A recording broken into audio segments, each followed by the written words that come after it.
Hello, listeners. This is Lee Price. This is Will Ford from Football 365. And you're listening smartly to At the Bridge Pod, a Chelsea FC podcast, although I would describe it as the Chelsea FC podcast. Magical from Eden Hazard. Mata into a trap pass. What about that? Ivanovic! In the middle, it's just behind him. But it's in by Hakim. Matic with the ball driver. Matic takes the net off. Palmer, João Pedro, it's three, and Chelsea are running away with the FIFA Club World Cup final. Hat-trick hero, Cole Palmer wins an epic, sensational game. It's time for another episode of At the Bridge Pod, your number one Chelsea FC podcast. Coming up on this episode... Well, that's the World Cup over for another 4 years, so we're going to take a look at our pre-World Cup predictions.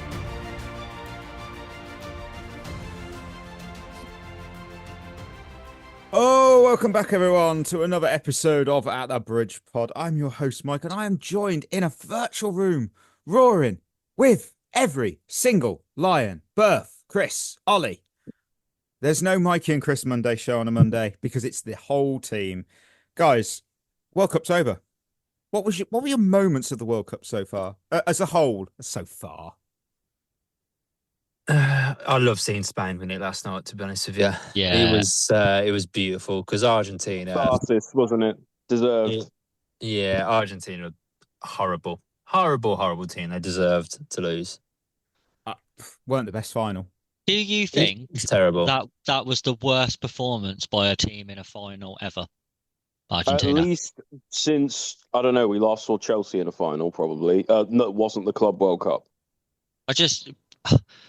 It took them till like 5 minutes from the end of extra time before they had a shot. Yeah. To be fair, Yeah, no, it was awful. It was awful.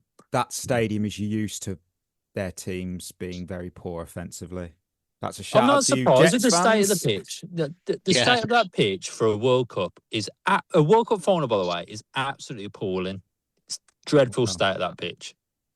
Well, moments will be broken down, analysed of that World Cup. And you know what? It treated us, didn't it, to 104 games in total. So I thought I would do a top 5 best matches of the 2026 World Cup according to me. 1, 2, 3, 4, 5. At the Bridges top 5.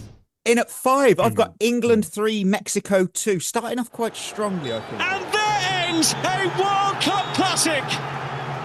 England knock out the co-hosts in their own back garden. Mexico are out of the World Cup as England go through to the quarterfinals. You know, this is, people might even have this in their top 3, maybe top 2. Round of 16, it's at the iconic Azteca.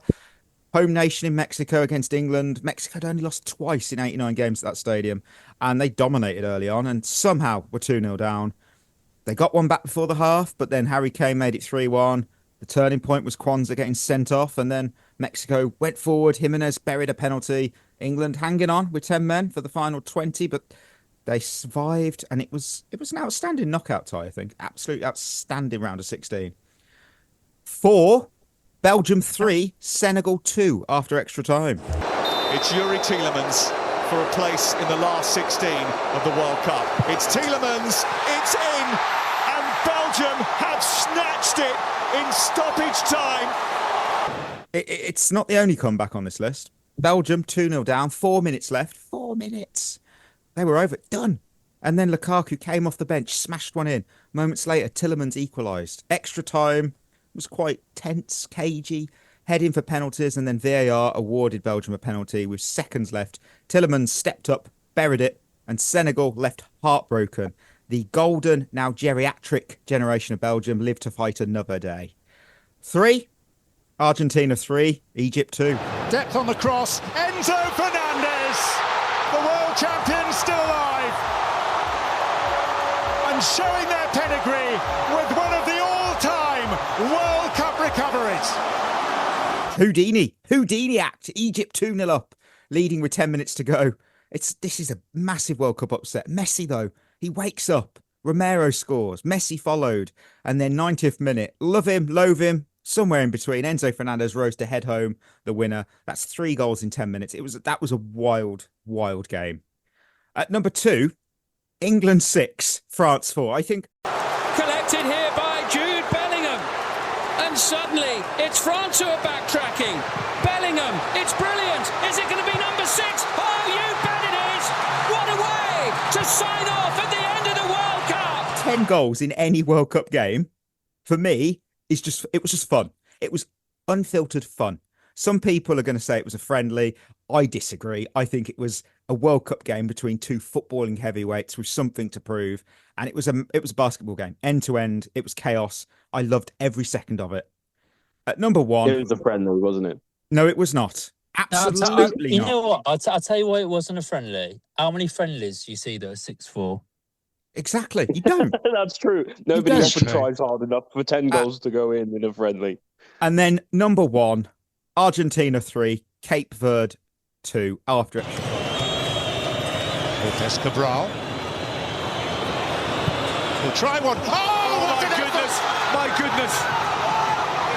That is a worldie! Sidney Lopez Cabral with one of the moments of this, or indeed any other World Cup. 2 after extra time. I think this might be one of my favourite games ever because it was just incredible in every way. The world champions at the time against a team that many expected to just be easily grouped in the group stage. And yet Cape Verde gave them everything. Argentina obviously took the lead twice. Cape Verde equalised twice. Cabral scored arguably the goal of the tournament. And then extra time, it was amazing. It was unforgettable. I think overall, there were so many games that people might even say, how did that miss out on the top 5? What was your favourite game, guys? Which one? It doesn't have to be any of them. I'd say the England-Mexico game was really good. I enjoyed that one. I think just for staying up to watch it, the excitement of it when we won, it was just something different. I've never stayed this long, but I think that one's got to be my favourite game, I think. My favourite game was the final, because fuck Argentina. His national team, and that's pretty much why that was my favorite game. I really didn't want Messi and Argentina to win the World Cup again. I don't think they deserved it, especially how they'd played over the tournament. So it felt like justice. Yeah, I think that's fair. That's fair. Yes. Chris, did you? My microphone went off again. That could be a theme. I need to change. I need to have a troubleshoot on this because it's not doing me justice, is it? Shevva, go on, Chris. I would say. See, I didn't stay up for the England-Mexico game. I'd probably say yeah, maybe. I'd probably say the England-France game. And do you know why? Because although it was like a professional version of Soccer Aid, it was what football used to be, that game. Just two teams, no one worrying about controlling possession and not a lot of tactical nous going on. Just two teams going and playing. And you don't see that a lot now in modern football. Two teams who just attack and don't worry about defending. So it was quite refreshing to see, actually. Because it was a friendly, Chris. That's why. Oh, yeah, maybe. But so offended. There was make every game a friendly. Stakes, were there? What realistically are the stakes in a third place World Cup match? A medal. Come on, Ollie, get with the program, mate. That's you can be the least relevant winner at the World Cup, I suppose. Yeah, and those extra 10 FIFA World Ranking points. Crucial. Oh yeah, absolutely critical. Them, my God, what has the game become? Do you know the thing? I was kind of I'd hate to put it down on it, but I'm kind of disappointed by the World Cup in total terms. I thought the expanded format didn't really work. Because it was easier to stay in than go out in the group stages. There were a lot of things that happened off the pitch, which I think affected things on the pitch, which made things a bit difficult. We'll save that for the politics pod of course. But, overall, I don't know. I thought the US put their own spin on it, but I'm not sure how well it really fit. For me, I thought Canada and Mexico did a better job of hosting, even though they did fewer of the games, or maybe because of that. That might be controversial, but I don't know. For me, I wasn't that impressed with the US's hosting of it this time. I can see the logic. I can see the logic. Before we dive into the news, let's have a look at Shevva shoutouts. As we check out what you've been saying, the Spotify comments. Gail, yes, lads, how gutted are you that Cucurella is leaving? My reaction to Cole Palmer being in the saloon has shades of Jesse Lingard. No, no, no, no, no. Oh, no. He's a top player. He's a top player. Cucurella is a top player. It is what it is. We've got money. He clearly wasn't going to stay. If he doesn't want to be here, I can't really say anymore, can I? You're right. I think that's obviously if you gave every Chelsea fan a straight choice between sell him and keep him, almost everyone would have kept him. But if he doesn't want to be here, then that's what we want now. We want players who want to be here, and if they don't, then it doesn't matter how good they are, they've got to go. I think that's totally justified. Anything else? No, you guys are spot on. Yeah. Yeah, no, I agree as well. Yeah, I mean, if someone don't want to be here, then, no matter who it is, then sell them. And we round off with Dog, who says, do we think that Enzo Fernandez hugging all of his Chelsea teammates after the England game is heartfelt or just a stunt to make everyone think he cares about the club? They just know each other. They're friends. You know what I mean? Like, They're best friends. According to Ornstein, as of a fair few minutes ago, there's not really a market for Enzo Fernandez, and especially at the one. Yeah, I wonder who could have predicted that at the start of the window. So there we go. Yeah. I don't think anything's going to happen. I said this. I'm convinced that he's going to stay. And you know what? He might be a bastard. He's going to be our bastard, and we've got to make it work. Simple as that. Simple as that. As always, thank you for your reviews, your comments, support, everything you throw into those comments. We really do appreciate it. Head on over to Spotify if you want yours read out on the next one. And with that, we will hit some good old news.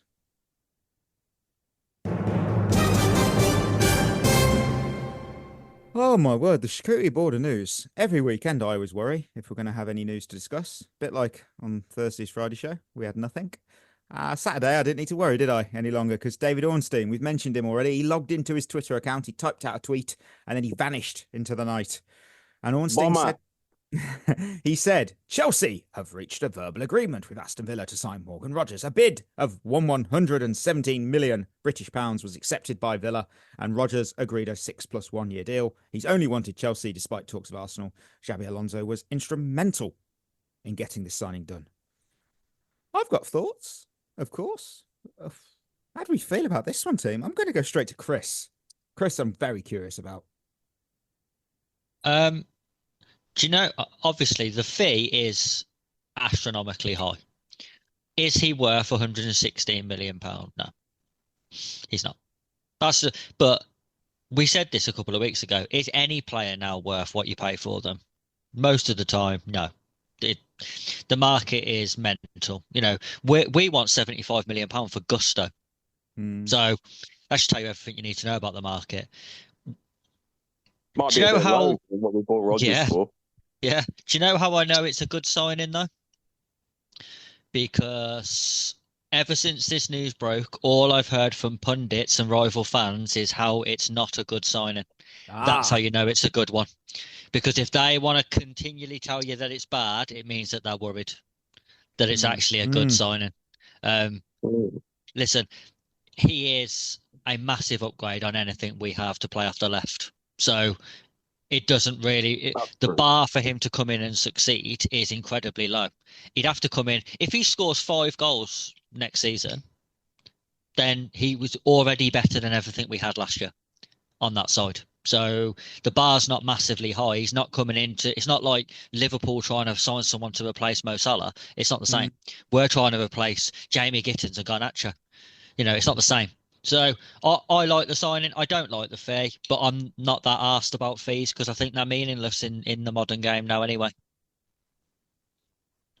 Go ahead, team. Berth? Yeah, I mean, to be fair, it's a proper statement signing, isn't it? And I think the fact that Xabi Alonso wanted him is a massive green flag to me. I think if Rossini was still in charge, I don't think this signing would have happened. Shows the sort of the pull that Xabi Alonso has as just a name. The only thing I'm interested with is where he's actually going to play, because I don't think he's going to play on the left. I've got a feeling he's going to play in the 10. and that could be controversial, but I don't think he's going to play on the left. He will play there at some points, but I don't think he'll predominantly start there. Don't know how you boys think about that. I think he was probably bought to be one of those players who is a bit more versatile as a specialist who can sort of operate generally on the left hand side. But I agree with you, Bert. I think if anything, he's more inclined to play as an attacking mid than he is an out and out winger for sure. For me, I'm not sure I like the signing, which might be controversial. I think there are positives and negatives. We went out and got our man. Xabi's pull is real. It seems that we do actually have money to spend, which is useful, or at least we did. My concern is, for what you're getting, I think you're getting a player who we don't know. I think the unknown is we don't know whether he can step up the same way.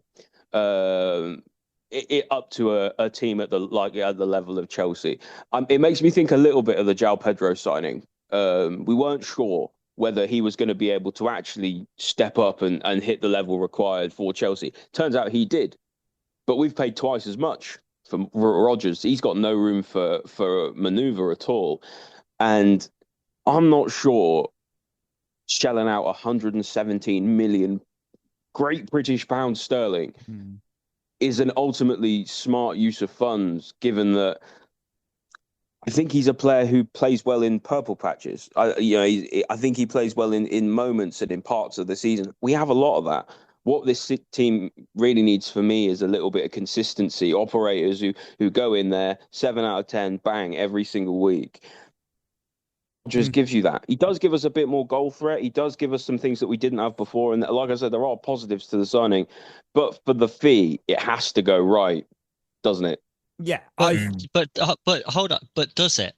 Because if he's going to get a lot of criticism this year if he doesn't perform, well, Liverpool paid similar for Florian Wirtz, who did nothing last year. Yeah. So I honestly don't think the fee is important. Like his goal and assist output last year was about 1 in 2. Right. For Villa. So that's actually really good. He's getting a goal contribution every other game. So again, as soon as he starts playing poorly or has a couple of bad games, everyone will bring up the fee. But the fee for me is irrelevant because the fee isn't what he's worth. It's just what we had to pay. But yes, by this time next year, you'll be paying £150 million for bang average players. And good players will be going for over 200 million. It's bear in mind. I get what you're saying, Chris. It's just I guess I'm married to this idea of just like you should try and get value for money in your signings. Maybe that's old fashioned, but like I do think it is now though, because Man City have just paid £116 million for a midfielder who isn't better than the one they've already got in that position. They've paid that for Elliot Anderson when he isn't better than Rodri, and they've already got him. Yeah, but they've had to pay it to get him out of Forest, because the thing is in the Premier League now, when you're buying players from other Premier League clubs, is they don't need the money. So they can put whatever price tag they want, because Villa didn't have to sell Morgan Rodgers. So they could put whatever price they wanted on him. And if we wanted him, we had to pay it. And that's the issue now with buying from other Premier League clubs. Same with Crystal Palace. They don't have to sell Lacroix, so they can put whatever price they want on him. No, that's why we're going to get Lacroix. I'm not convinced. No, I think out of all the players that we could have bought in the Premier League, and don't ask me who I would have wanted because I don't know. But like I just don't know if he's the guy to take us to the next level. I might be wrong about that, but something you about you could be right there. Things like that, it doesn't, for me, it doesn't move the needle, even though I think it should. I think when I read the news, I had to have a bit of a lie down. I think that might have something to do with the fact I've just come back from a 12K run. But that notification, I thought, the timing's incredible. I feel like we've been linked with this guy since he was in West Brom's academy as an 8-year-old in 2010. Because every window you sort of see that name float around in the conversation. And now, obviously, it's a serious deal. It's pretty much done. He had his medical today. And the fee, of course, it is enormous. It's £117 million. It's absolutely insane. It does go along with the big summer. Big summer blowout. And we have blown out here because he's our club record signing. He's the fourth most expensive player in football history. He's only behind Neymar, Mbappe, and Isaac. And this is what I mean. Like, well, that's the kind of money that you're looking at here. Like, and again, I get what Chris is saying. Like, transfer fees now, because they're just so overinflated, are kind of irrelevant. But surely there has to be some relevance to the fact he's the fourth most expensive player ever.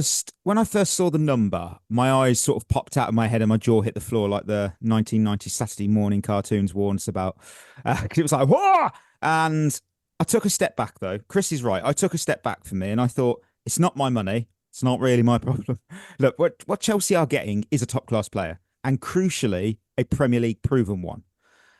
For anyone who's worried about the price tag, I think the bigger issue is actually that the transfer, it's spot on with Chris and Anderson. The transfer market has completely gone into another dimension now. It's off the rails. It can hear the colours. It can see sounds. You look at Spurs. They've spent nearly 90 million on a player who was just relegated with West Ham. City paid a British record fee for Elliot Anderson. Prices right now are basically like computer RAM is. They only seem to be going in one direction, and you definitely don't get the same value for money that you did 10 years ago. So from a football perspective, this move just makes a lot of sense. It's got Xabi Alonso all over it. He likes to use 2 number 10s in his system. So Morgan Rogers is going to be a top-class option for that role.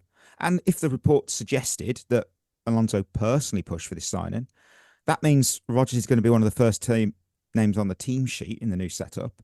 And I'm going to lift a question off friend of the show, Rob, whose handle is @JournalismRP. Give him a follow. He's amazing with the women's team. And he posed it to us as a podcast channel, and obviously other Chelsea accounts in this question. So without saying if you do or don't think he's worth the valuation, do you feel the signing of Morgan Rogers, who is a England international, Premier League proven, 23, but will be 24 next week, over 200 senior caps, is evidence in a change of strategy for Blueco this summer? Yes. Yeah, I don't think this isn't a signing we would have made last summer. I agree with that. It is kind of the same sort of model as like a younger player, but it's a marquee player.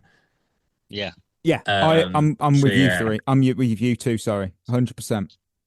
100%. I'm not necessarily as convinced on that, only because he is still under 25. I think if he was 26, I don't think we'd be paying for him.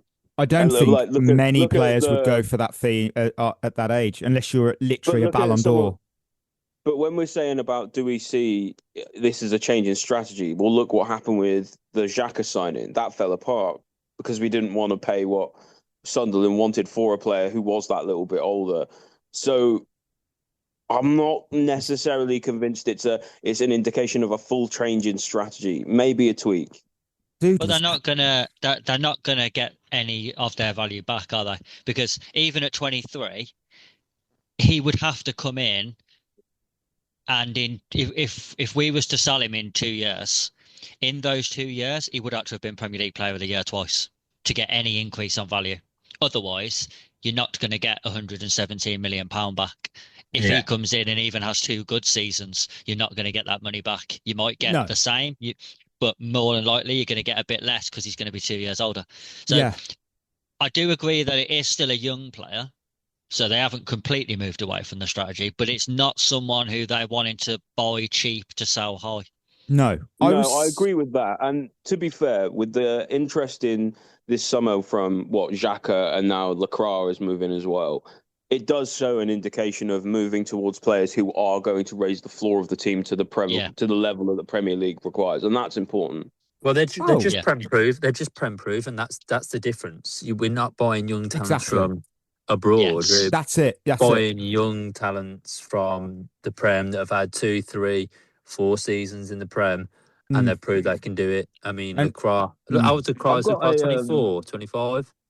I don't know. I should Google this and then pronounce his name wrong. But I have a question for you guys on Rogers. It's well known that Rogers is, of course, a good mate of Cole Palmer. Yes. Is that a positive thing for us or a negative thing? I do not care. I think it's a positive. I think it is a positive. By the way, Lacroix is 26. Out of Palmer and getting the best out of Rogers, is it a positive? Oh yeah, because Palmer, we've Yeah. seen he was a Ballon d'Or voted. He has been poor last season, but also we have to remember the level when he walked into our club. He got in the Ballon d'Or nominations. That is, you don't just get there by fluke. He's got ability there. He just sort of needs to wake up. I think it's a positive. I think if it makes Palmer more relaxed around the place and gives him that sort of proper friend to lean on when things aren't going right, then that's a good thing. I also do think they have a relationship on the pitch as well. Like, they've played together at youth team level. They know how each other play. I think that's really going to help. My main concern with it is I think if you have Palmer, João Pedro and Morgan Rogers all in the team at the same time, they all occupy exactly the same space. So There's I no thought differently. difference there. I thought differently. I thought where's Esteval going to fit in that? Well, yeah, that is a concern as well. But I don't think those three will work together. Rogers, Palmer and João Pedro. I think if you're going to play Rogers and Palmer, you need a runner who's going to open up space for them, who's going to threaten in behind.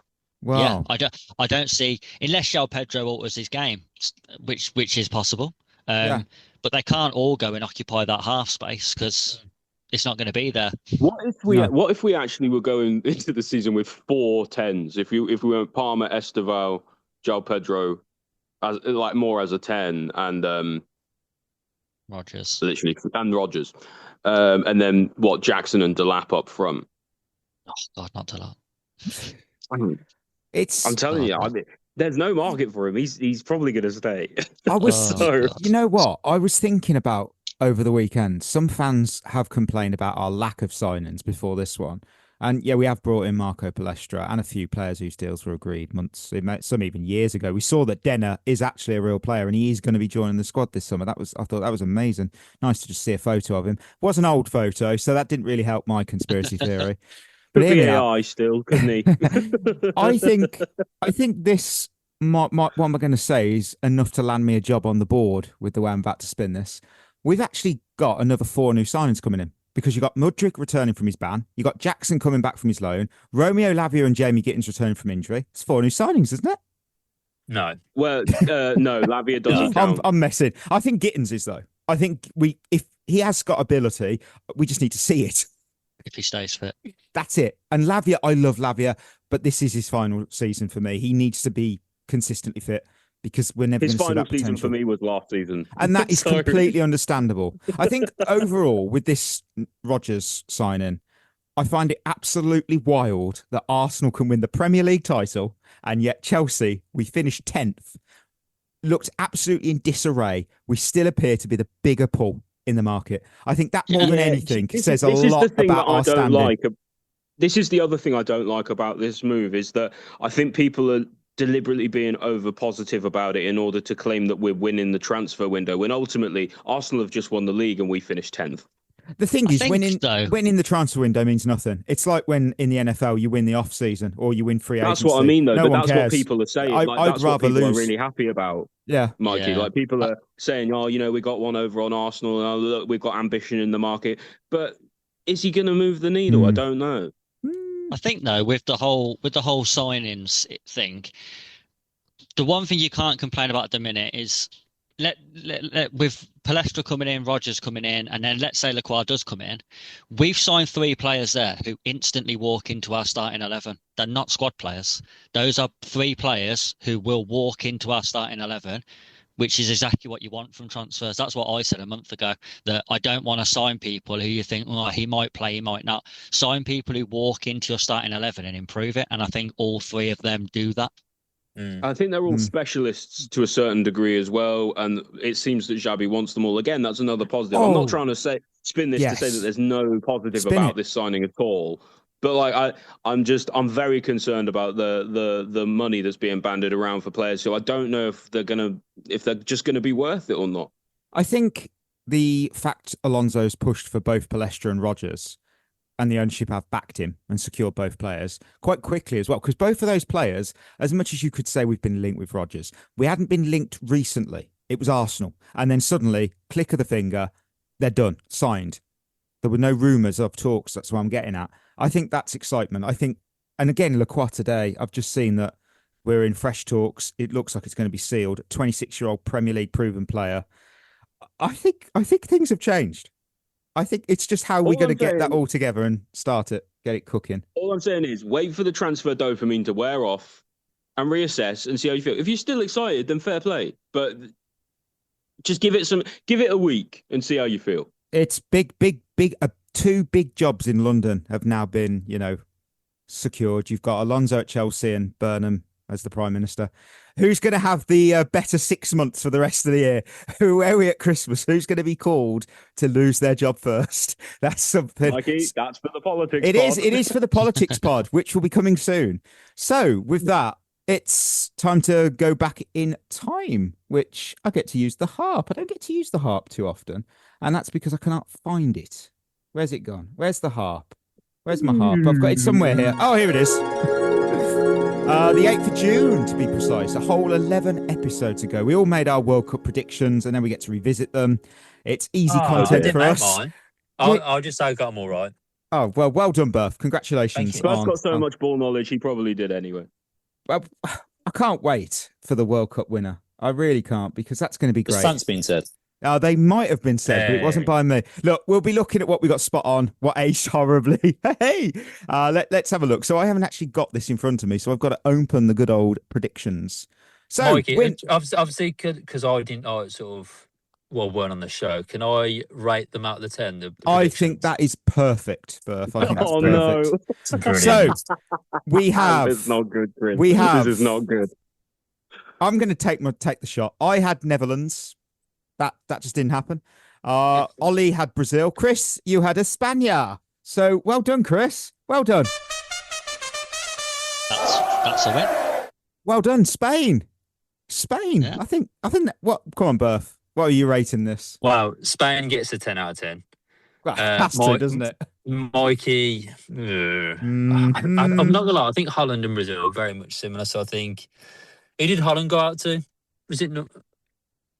Wasn't it Morocco? Morocco, wasn't it? Morocco, Norway. Yeah, I think you know what? Brazil went out to Norway, didn't they? I'm both gonna give you a 4 out of 10.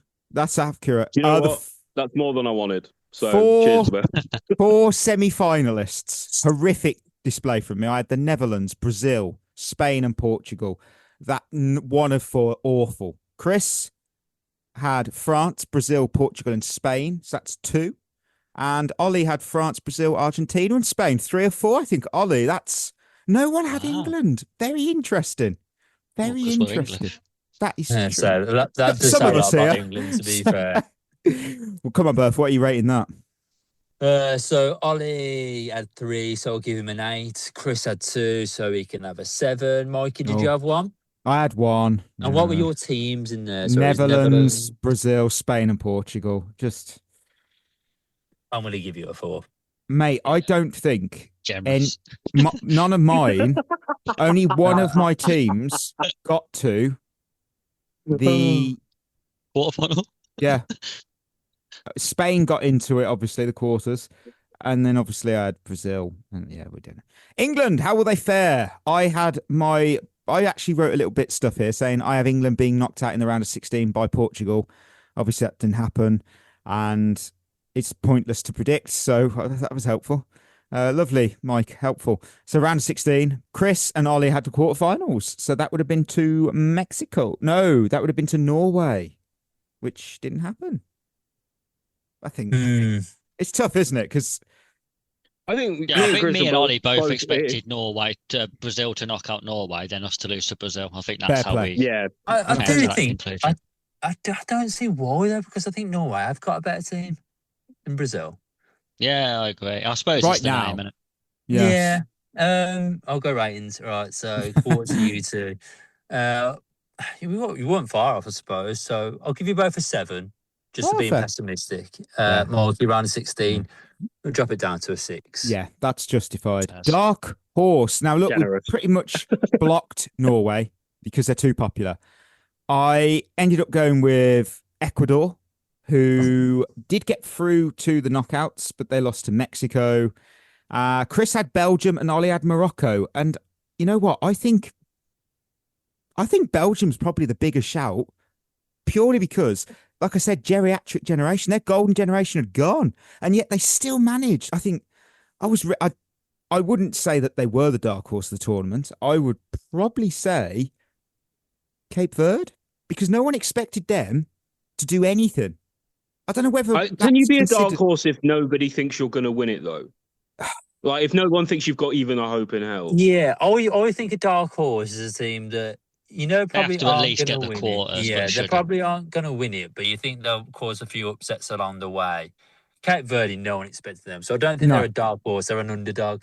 Dark horse is your Morocco's, your Norways, or Paraguay. They knocked out Germany and held France just to the one goal, so it wasn't like they got completely schooled.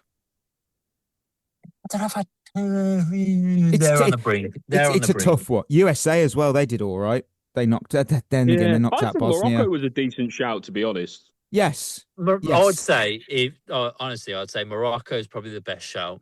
Cheers, Burr. Always liked you. I don't think Belgium. I never class Belgium as a dark horse. That's fair, because I still think they're a relatively good team on paper. I'd expect them to go quarterfinals. And Mikey, who was your one? I had Ecuador, who got knocked out by Mexico. That's a poor one. Yeah. That was a tough draw, to be fair. You think that's you're playing bad? Mexico in Mexico. I've had a disaster because the big nation to flop, and I had two. I picked Germany and England. One of two is fair. Germany's all right. We all had Germany, so we've all scored there. Chris, you had Argentina. It's okay. We've all done it. Ollie, though, Ollie had the outstanding one because he got both teams got knocked out in that lovely round of 16-32, whatever it was called. I can't remember, nor do I care. Round of 32, I think it was. Because you had Germany and the Netherlands, and that is what happened. I think they both did disappoint, didn't they? They flopped massively. The best teams how far they probably should have gone. Yeah, 100%. 100%. Go on, Bud. Give me a 10 out of 10. You've got to give him 10. Ollie, you can have a 9.5 out of 10. You know what? I'll take it. Justified for asking. You did the alleged Balogun. You've asked FIFA to can this be done? Can I get a 10? Can I get a 10, please? Come on, friends, best friends. So I think 9.5's there, fair. Yeah, and Chris said Germany and Argentina. Bit worse in than my me, defence, though, if it wasn't for FIFA, Argentina would have got knocked out to Egypt. Should have predicted that, Chris. Yeah, Game's the game. Yeah, allegedly. Just no allegedly about allegedly. It. Most come up to World Cup. Allegedly. Allegedly. You know what, Chris? You're giving me attitude. You're getting a 2 for that. And Mikey, I'll take it. Mikey, yours was Germany and England. Yeah, England. We got to the semi-final. Yeah, you can have a 5. You can have a 5. They got a bronze medal, so they've done very well. I've just won the bronze final. For any lawyers out there, alleged corruption, all alleged. Just want to make that very clear. Alleged. Disappointing team of the tournament, non-big nation. Chris and Ollie, you had USA. I think. Yeah, that was dead wrong. They did really well. Shocking. I think we were all overachieved, didn't they? Really? Yeah. And I had Japan, and I feel because they got knocked out in that weird round of 32 to Brazil, who, being honest, weren't the best Brazil, and Japan outclassed them at points. I think that is disappointing. Won that game. Brazil and Japan. I think I could have easily seen Japan knock out Norway because they're a good team. But do you think in Japan they saw it as a disappointment getting knocked out by Brazil? I think Brazil by name now. It's Brazil by name. It's not Brazil by quality. You can't tell me. Yeah, that's true without question. That Brazil team, surface level, you go, oh, that's all right, wouldn't you? But actually, if you look at how poor Brazil were in the World Cup and how poor they've been for the last several years, I don't know. I would be disappointed if I was Japanese. Well, think of it this way: you got beat by. Alisson's a good player, but you've got Santos, who I don't know where does he play now? He plays for Zenit. You've got Gabriel, Marquinhos, Danilo. Yes, that former player who used to play for City. You've got Paquetá, Casemiro, Bruno Guimaraes, Ryan, Cunha, Vinicius Jr., and they brought on Fabinho, Danilo, Gabriel Martinelli, and Hendrick. I'm sorry. I mean, what I would say that is still much better than the Japanese team. Compared to the Japan team, they have got Champions League winners, Premier League winners, and a Ballon d'Or nominee. I know. I'm not convinced Japan by that. Have got Matoma. But he weren't there. He and was injured. Coyote. Exactly. Look, I think sometimes you've got to be the best team. Sometimes a team can beat the teams with the best players in. Japan are a better we learned team. that, didn't we, with Spain versus France, and then Spain versus Argentina as well. What are you rating these? Japan, USA. What are you rating it? I always thought USA would do well, just with it being in the United States, obviously. So I'll give that one. I'll give that a solid 7. And I'll give Japan a 7.5. For disappointing team of the tournament, you're giving them a 7. Oh, disappointing team. Yeah, fuck them two have screwed this up. They don't deserve a 7. No, he said it now. He said it now. I thought you said overachievers. I thought you said overachievers. Okay, right. Disappointing team. I think USA did well, so that's a terrible shout now, actually. You can't criticize. You can't criticize. I'll give that one a 4. Japan. I think that's harsh on Japan. Why? They got knocked out in the round of 32 to Brazil. And it's not a good Brazil. To Brazil? They're not good. No, they are better than Japan. Oh, that's not. Honestly. No, I'm going to give that a 5. I'll give that a 5. I'm on the fence with that one. Wow. Golden Boot. I've chosen Harry Kane. And I have no idea how close this was. So I'm going to quickly look at the stats. Okay, so he weren't even the top scorer for bloody England. Fuck's sake. That's not great, is it? Well, okay, mate. He's still got 6 goals, and even Bellingham without them, I think would be out of the group stage. Chris had Haaland, which I think is a nice, solid shout. I think that's nice. Ollie, you were getting a little bit cocky. You had Bruno Fernandez, who I don't think scored. No. What was she doing, Ollie? That's a solid 0. That's rogue, Ollie. That's minus, I think.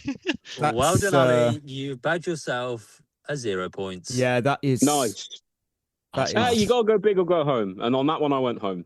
That was awful. I like Haaland. The Haaland shout was good. I'll give that a solid 8, Chris. Thank you. Not really. He's predicted Haaland's going to score some goals. Really brave. Well done. Wow. Ollie's not bitter at all, to be fair. And I think Kane gets a 6.5. Yeah. Player of the tournament, last one by Lionel Messi. Easily could have done it this year. Easily. And we have a hat trick today of absolute shit from us. I can't wait to hear this. Mate, I picked Netherlands to win, so naturally I chose Ryan Gravenberch to be the player of the tournament. Chris chose Peter Jury's favourite player, Yamin Lamau, who that's not bad. But he didn't appear for Spain. Yeah, but again, I'm telling you now, play to the level he should have. If he had got man of the match in the final, he didn't. He was pretty average. But if he'd got man of the match in the final, I reckon he'd have got player of the tournament. Yeah, if he won man of the match in every single game, he would have won player of the tournament. Yeah, Chris, exactly, Bert. He's spot on. Chris, if I had a light on my head, I'd be a lighthouse. I don't, so I am not. And Ollie, you had Rafinha. That's a from shot. Brazil. Well. Yeah, that's poor. Brazil would do a lot better. He barely played. It gets really good here. Under 21 player. Under 21 player. I need to write.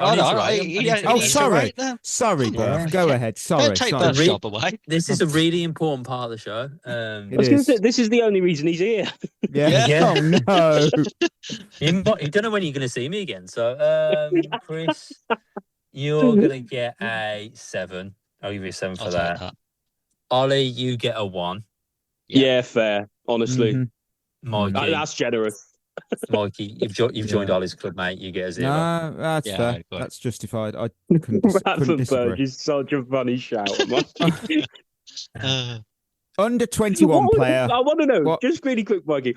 I know you were thinking the Netherlands would do well, but what was your thinking about Gravenberch specifically? Because they do not have a striker. And usually, ironically, strikers do get the award, but this time it was Rodri. So, Mikey, I saw your logic in the fact that Gravenberch is Holland's Rodri. So if they play well and get to the final and win, he's going to be at the heart of it. So I can see your logic. It's a terrible shout, but I can see your logic. It is terrible. Right, under 21, who becomes a star? I had Antonio Nusa for Norway, who he had That's a good goal. Shout. He did well. A good shout. He scored a good goal. Chris had Ryan. And he played well as well. Yeah, he did. He did.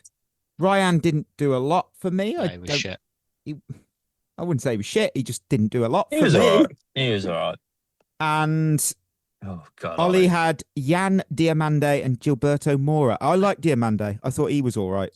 I thought he was solid. Yeah, neither were great. I was going for sort of like a minor teams players who would impress, but the minor teams sort of all those like middling teams really struggled this World Cup. I think Diamande is the best shout there though out of all of those. Fully agree.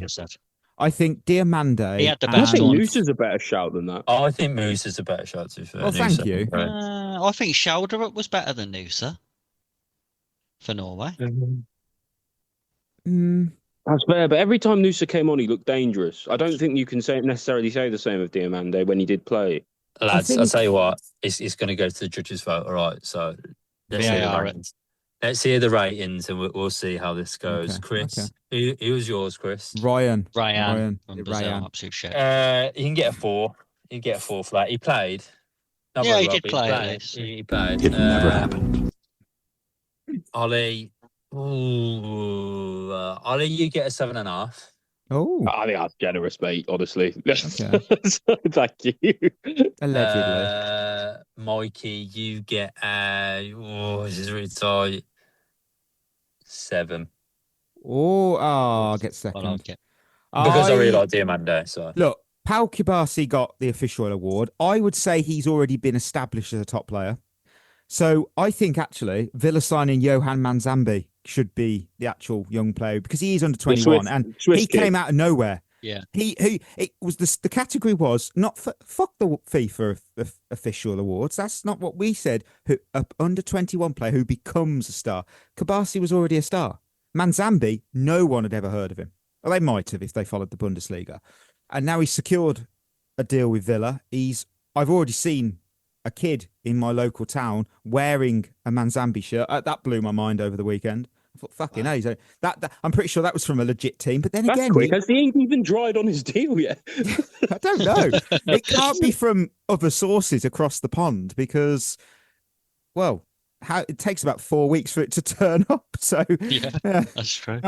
And random predictions for the tournament. For me, I had the 4 debut countries: Jordan, Uzbekistan, Curacao and Cape Verde will concede over 20.5 goals between them in the group stage. Thank you very much. That was absolutely perfect because that is exactly... It was perfect. Beautiful. I don't know how many that they got, but I know it was more than over 20. You was keeping track of it, weren't you? I was. Cape Verde didn't do me any favours, but I didn't need them.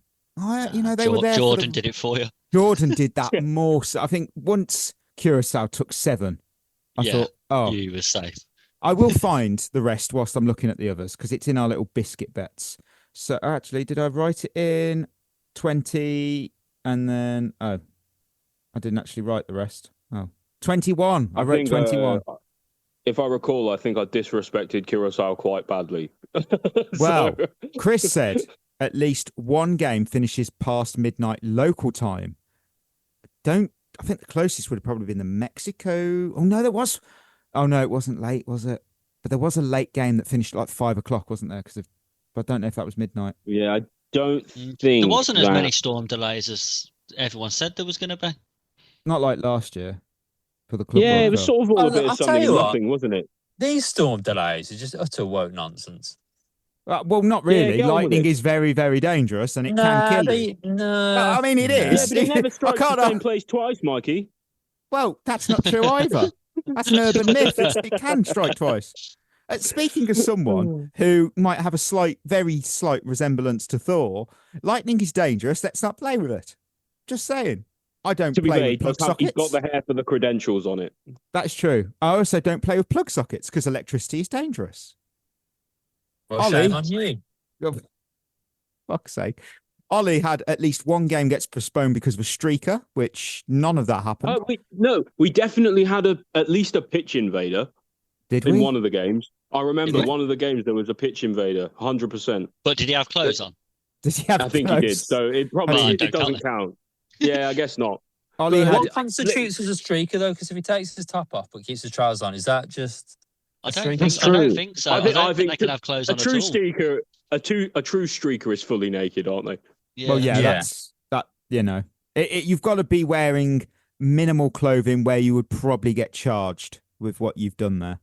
Let's say you'd have to be minimum thrown out of the venue for what you're wearing. Yes. Yeah. And Curacao, well, we know this is a fail because Curacao won't register a single shot in the entire World Cup. Well, they scored a goal. They scored a goal. So instantly that's out. Unfortunate. But I think that was pretty much it for them, to be fair. I've just checking. So what did the teams do? We had Curacao conceded 9. We had Cape Verde conceded 2 in the groups. We're up to 11 here now. 11. Jordan 8. So that's 19. Yeah, there you go. Uzbekistan conceded 11. So I've got about 30 goals. Cheers, should have gone over 29 and a half, Mikey. It would have been much more impressive. I think, as much as my little bet there was good, I think Ollie did take 3 shots. So eventually you're going to hit the dartboard, aren't you? He had most memorable moments and memes, all to do with things outside of the games, which I think if we remove that last bit, the memes, there was loads. Messi, like, okay, I'm going to do it. You had, and then my memory's gone. You had Haaland. You got the Mexico manager told him to fuck off. That's technically off the pitch, that was good. I loved that. To be fair, Haaland has been memed big time during this World Cup. Yeah, he has. Yeah. Oh, and of course, teenagers have gone mental for Haaland memes. Yeah, I'm so sorry. I forgot about this. Decision is red card. That became. Yeah. I've got to shout them out. I can't play because I'm still not too sure on the copyright. But Football Cliches Pod, Adam Hurry did a great skit where he did that, but with Sash's Ecuador, and it is so good. And I still laugh at it so much. It's brilliant. It is really, really good. There were so many memes though. Did anyone see the memes last night of Ronaldo standing next to the Madonna? guy doing the thumbs up and the red card, the guy in the Mexico shirt. Oh, I love that so much. It's the most passive-aggressive response I've seen in my entire life. We're still in the dying embers of the World Cup. Well, we're not. It's over. But we're going to keep it alive. What do we think of the halftime show? Because look, I've got to be honest. I need to summed it up. Crap. Look, I've got to be honest. I am a sucker for this because I love the NFL. So I'm going to have a little bias to it. I wasn't impressed. I wasn't impressed by this. If it was a Super Bowl halftime show, I would have put this really low down on the rankings because I don't think it had that spectacle. I thought it was too many cooks in the kitchen. We had too many little things thrown in. I thought, well, we don't need all this. I absolutely loved Shakira, as everybody does when Shakira appears. I'm like, oh, Shakira, I like this. And, there's memes for that, people being watched at home to see if they react in any certain way. You behave yourselves. Everything else, Justin Bieber picked a very strange song, I thought, for a... Yeah, he didn't get the memo. He didn't get the memo that it was a halftime show, not someone's wake. It was... It was so depressing. So funny. I didn't get it. It was so... out there. Fucking BTS had just come out and got everyone up on their feet, singing, dancing. And Justin Bieber comes out with an acoustic guitar, which should have told everyone that this is a mistake straight away. And then started singing some shitty ballad, and everyone went, "Fucking hell, well, not enough." It was his part in the halftime show. I felt that he was a flamingo in front of pigeons. In a group of pigeons, because he stood out, and not in a good way. It was actually a pigeon. I would argue a he was pigeon in a group of flamingos. He was a pigeon in a group of flamingos. Where you go, that don't belong. You know what though? You know what? All this entertainment started off really well before the kickoff when they started off with "I Show Speed." Oh, actually, I've just thought of a better one. What are we doing?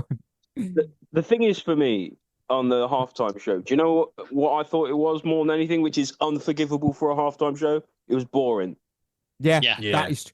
I think with Justin Bieber, I'll change it. He was a seagull in a group of flamingos because he turned up and he shit all over it, and all you keep thinking of is, he shit all over that. I didn't like that. And you're right, Chris is right. BTS, love that. Even the Ted Lasso thing, I thought was fun. It was fun. It didn't matter. I don't know why Beaver was a substitute. That was so true. That summed up Tuchel. Justin Bieber wasn't starting. Let's put it that way. It was the Thomas Tuchel of substitutions. Like, on you go. Oh, I've cost us the game. Oh, yeah. Oh, what do you make of the reviews of our predictions, listeners? But also, Berth, who had the best prediction? So, Mikey, what was your one? Sorry. Well, I had over all the newbies, all the new entry countries that have first ever World Cup will have concede over 20.5 goals together in the group stage. And they did, over 30 goals. You know what? That is a very good prediction, but I feel that's very safe from you. I know you're normally quite out there with. I think it is. I agree with Burp on that. You've gone, teams who have never been at the World Cup before will concede a lot of goals. No shit. Oh, yeah. Okay. So I'll dock you a point for that, but I'll still give you a 9 because it was you still got it right. So Ollie, yours was a streak, wasn't it? Yeah, we had Pitch Invader, but I don't think that counts. No, we'll go. I feel like I've been a bit harsh on you today, so I'll give you a 5. And Chris, what was yours? A game going past midnight local time, not like UK time, like wherever the game was. A lot of games went past UK time. Did that happen? It's a good guess, but I feel like it didn't really happen. But there were a few delays. So I'll give you a 6. I'll just give you a 6. That's not being generous today. Let us know, he's a benevolent god, isn't he? Yeah. Let us know what you think of our little predictions there. I will quickly go. Huge striker news. Dear God. Nizar Kinsella has tweeted, Mark Yu is expected to be loaned out or sold. One interested club, no names, says they were quoted a fee of 25 million. Who was that club? That's got Hull written all over that. My gosh. I think the team that was interested, it probably rhymes with Gaston Biller. Oh, that's a tough one. Who's that? No.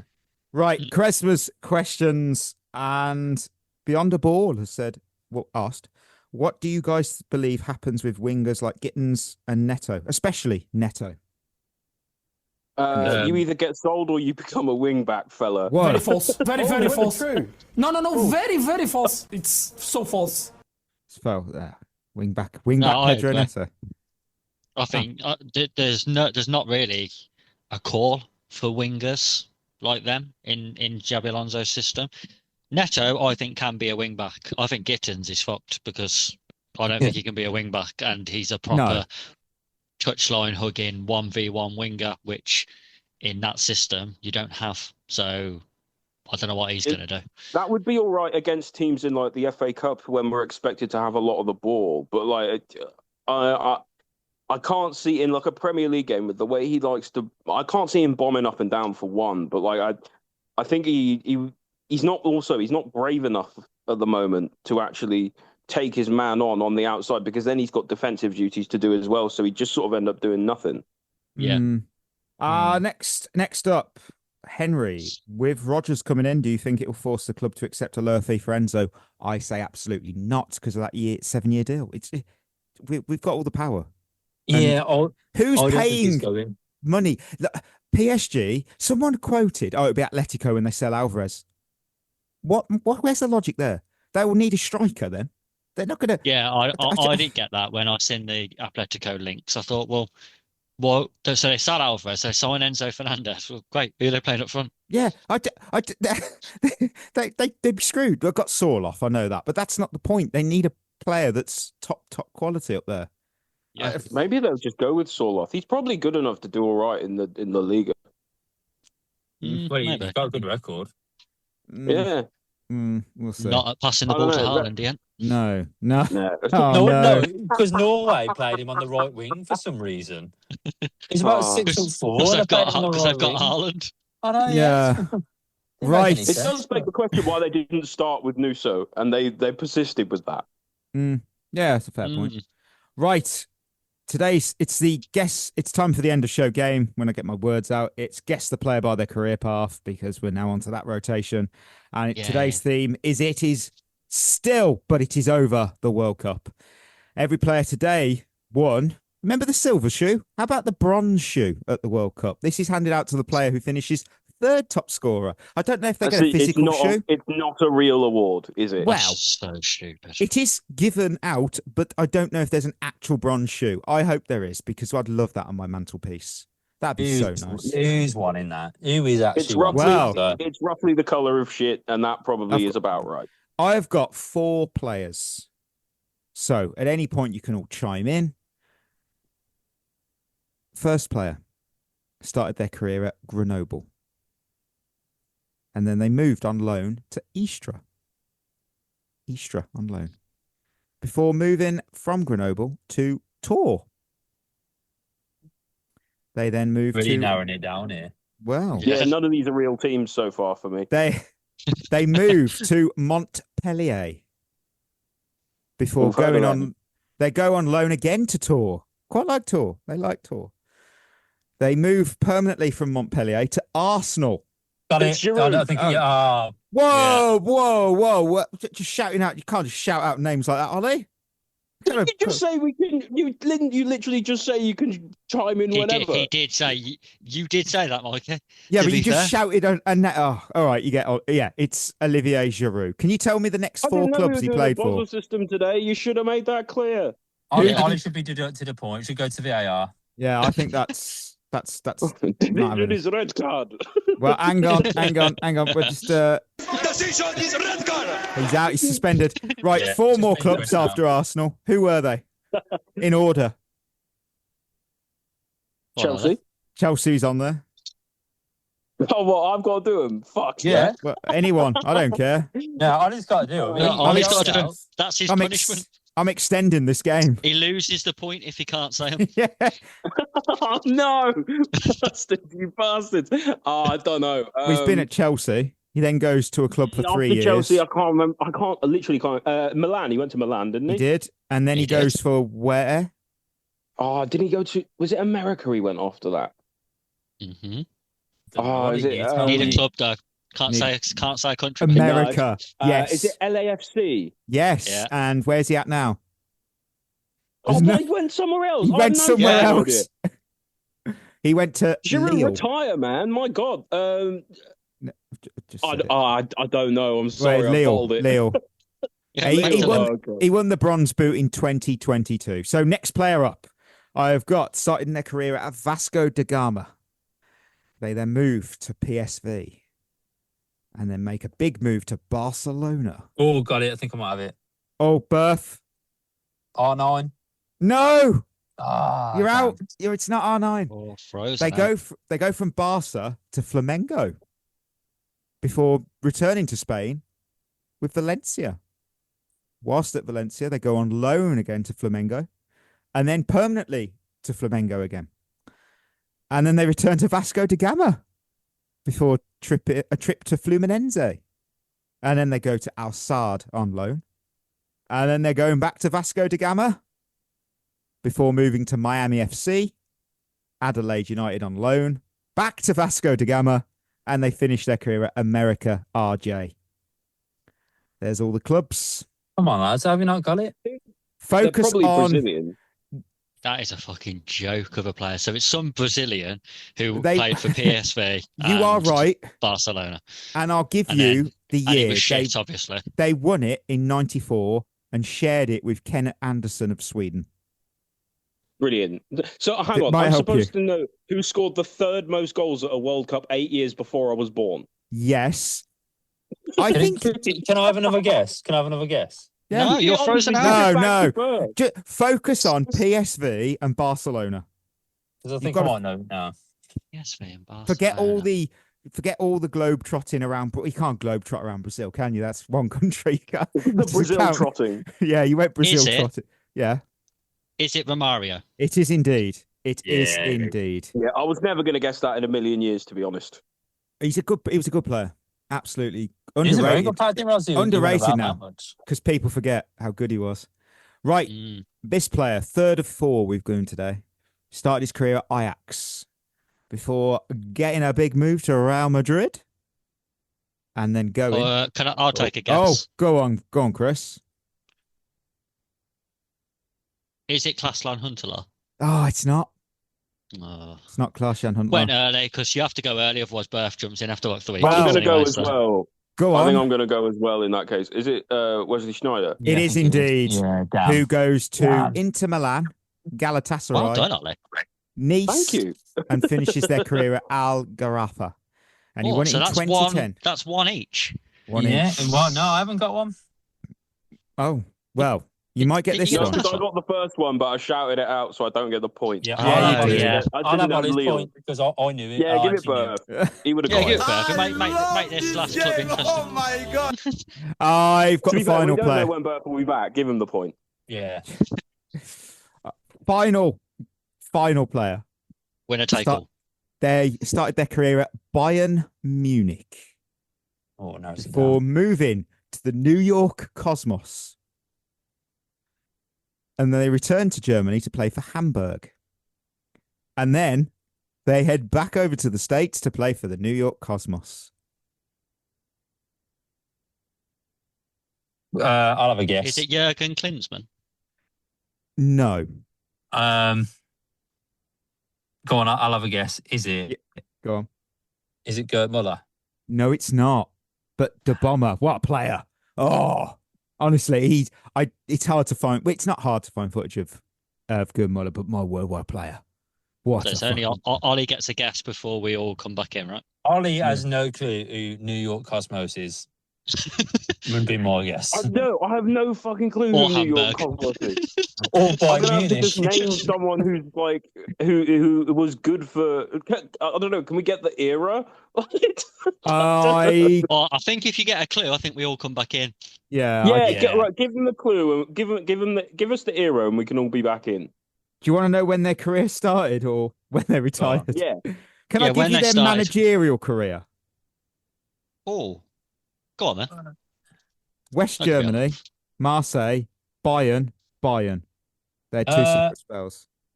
You know what? I'll go for it. I doubt it's right. Go on. I'll go Beckenbauer. He won it in 1966. Yes, Oh, well Franz done, Bert. Beckenbauer won the Wow. bronze shoe. I don't know how that happened. I was like, when I saw it, I thought he's definitely going in this because it's just absolutely ludicrous that he won that. It's Well, ludicrous. I'm now just typing all on our Google listeners know right that now. New York Cosmos was a thing. Ollie is 100% typing what is a Beckenbauer into Google right now. If you know, I what, know who Beckenbauer was. All right, I'm just not What is a 400 For years old banter, like the rest of you. for jokes and a laugh, I'll give you this year's. So they started their career at Birmingham City, and there Bellingham. it's over. It's over, isn't it? It's so over. Yeah, fair play to him. He can't complain that. There we go. Next week it's going to be back to Steve Sidwell, but we're doing the rotation. And listeners, that means we're at the end of another episode. Thank you for tuning in. And before we go, don't forget we are proudly partnered with Head in the Game, a mental health charity using football to support wellbeing and community.